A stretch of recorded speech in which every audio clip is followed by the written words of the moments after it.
Hi guys, so ito na naman tayo sa kusina as always. So magluluto tayo ngayon ng one of the Cypriot food, grilled lamb chops in the oven.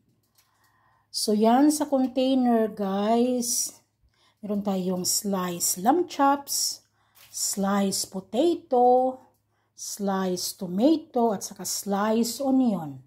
Tapos, ang seasoning na nilagay natin is black pepper powder, garlic powder, 1 chicken cube na ginawa ko ding powder.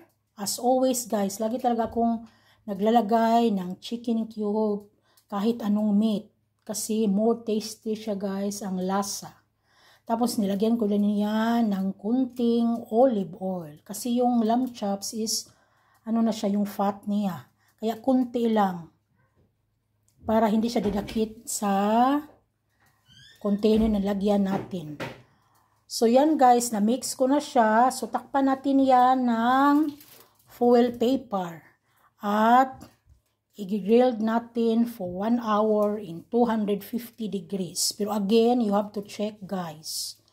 So ang final product na luto nito, i-upload ko sa short video ko.